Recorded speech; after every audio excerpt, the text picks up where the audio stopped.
Assalamualaikum warahmatullahi wabarakatuh. Waalaikumsalam warahmatullahi wabarakatuh. Alhamdulillahirabbil alamin wassalatu wassalamu ala asyrofil anbiya'i wal mursalin wa ala alihi washabihi ajmain amma ba'du. Yang pertama, mari sama-sama kita mengucapkan puji dan syukur terhadap Allah Subhanahu wa taala yang mana pada sore hari ini kita masih diberikan nikmat kesempatan serta nikmat kesehatan untuk berkumpul di kelas yang kita cintai ini.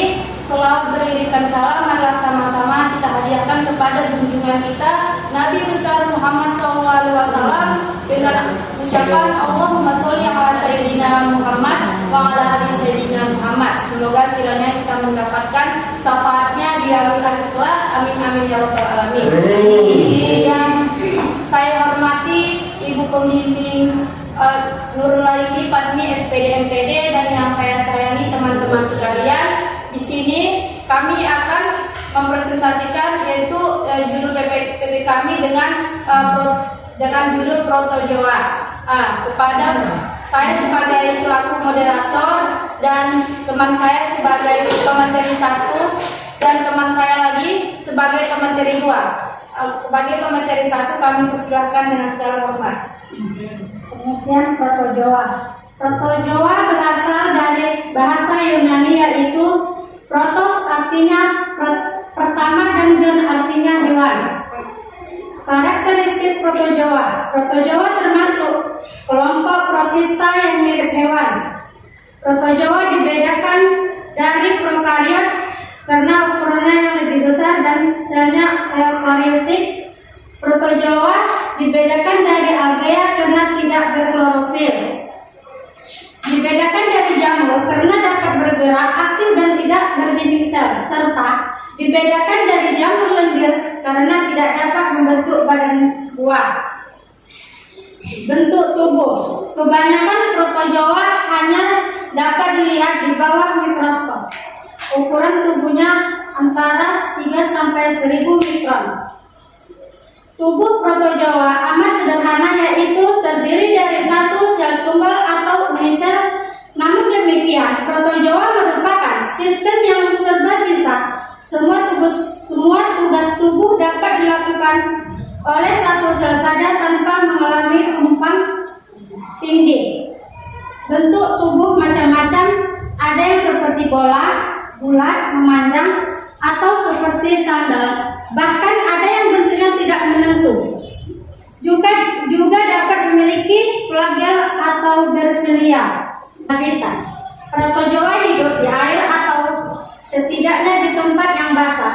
Mereka umumnya tidak bebas dan terdapat di lautan, lingkungan air tawar atau daratan.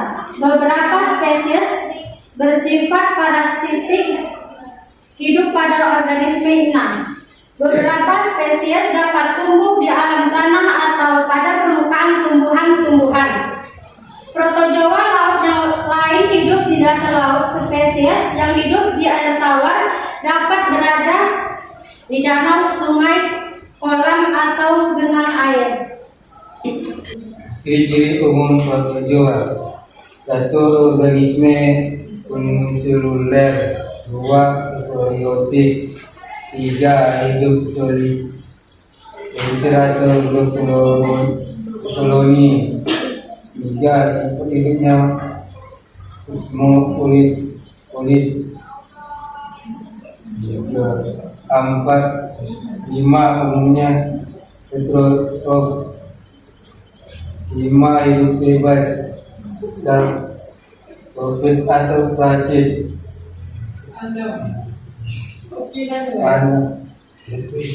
Untuk Proto Jawa berkembang di plankton di air tawar atau air laut yang berperan penting sebagai indikator polusi.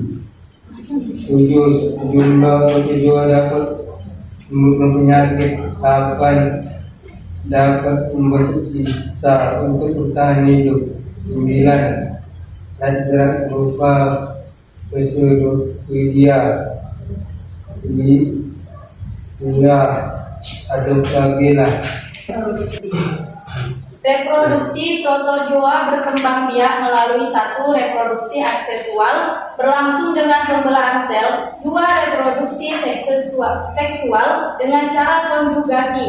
Klasifikasi: 1. Rhizopoda atau Sarcodina. 2. Flagellata atau Mastixopora. 3. Ciliata. 4. Saprozoa. Rhizopoda atau Sarcodina. 1. Alat geraknya berupa kaki semu, hidup di air tawar, air laut, tempat-tempat basah, dan sebagian ada yang hidup dalam tubuh hewan atau manusia. Contohnya amoeba, Proteus, amoeba, Flagellata bergerak dengan flagel atau bulu cambuk dibedakan menjadi 2, yaitu flagellata autotropik dapat berfotosintesis, contohnya Eulaena viridis. Flagellata heterofik atau tidak berkloroplas, contohnya Rhinosogambies. Ciliata alat gerak berupa silia, rambut atau getar, bentuk tubuh tetap, hidup di air tawar yang banyak mengandung zat organik. Anggota ciliata ditandai dengan adanya silia atau bulu getar pada seluruh tubuhnya. Kebanyakan ciliata berkembang biak dengan cara membelah diri, yaitu dengan pembelahan bina melintang. Kebanyakan ciliata hidup bebas, contohnya ciliata Paramecium, Balatidium, Poli. Protozoa tidak memiliki alat gerak, bersifat parasit pada manusia atau hewan, bergerak dengan cara mengubah kedudukan tubuhnya atau meluncur. Tubuh saprozoa berbentuk bulat atau oval, mempunyai nukleus tetapi tidak mempunyai vakuola kontraktil, contohnya Plasmodium falciparum. Peranan protozoa dalam kehidupan manusia yaitu: 1. Menjadikan salah satu sumber makanan bagi hewan air, termasuk udang, ikan, kepiting yang secara ekonomis bermanfaat bagi manusia.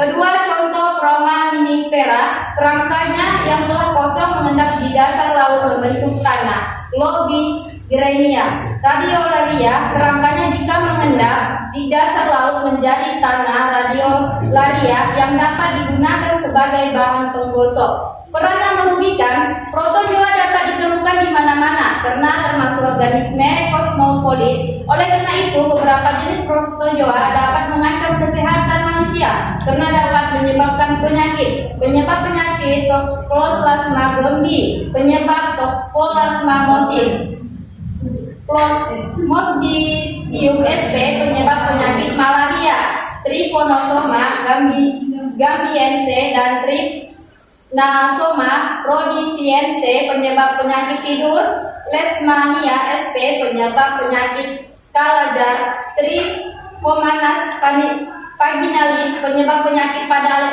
alat kelamin wanita, Entamoeba dysplotica, penyebab penyakit disentri. Baiklah, di sini kami akan membuka sesi pertanyaan, 3 pertanyaan saja.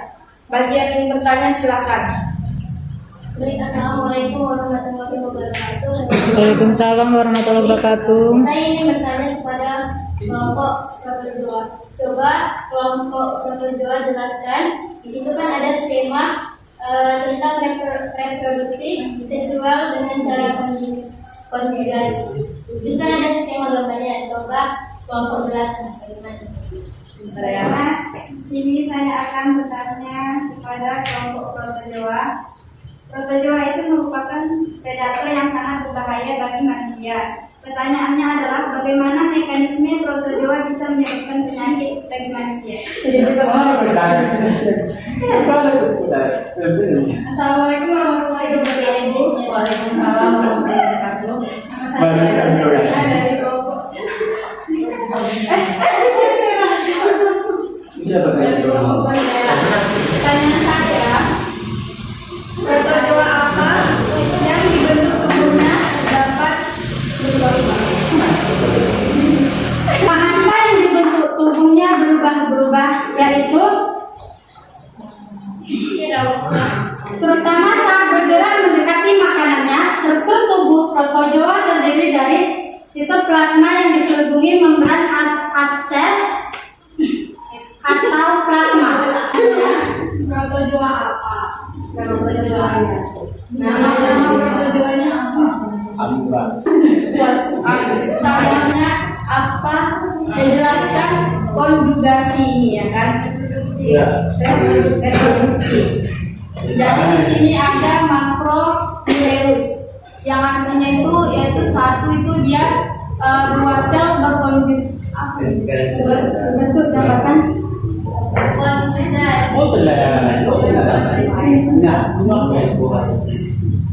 Ya, yang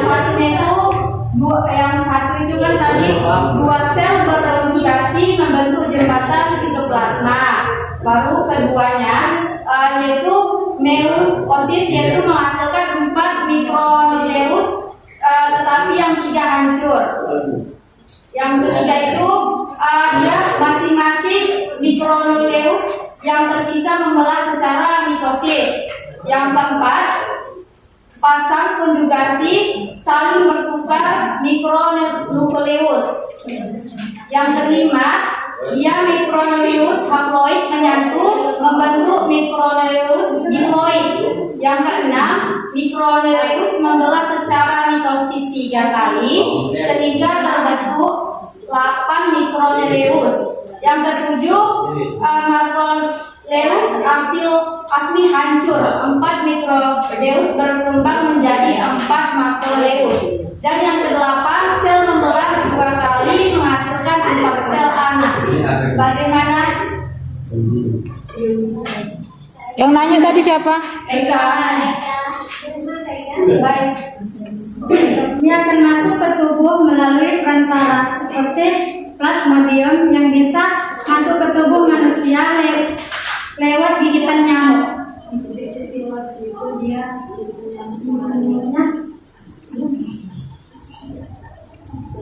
Bagaimana? Mohon maaf atas kekurangan dan saya sudahi. Wabillahi taufiq wal hidayah. Wassalamualaikum warahmatullahi wabarakatuh. Waalaikumsalam warahmatullahi wabarakatuh.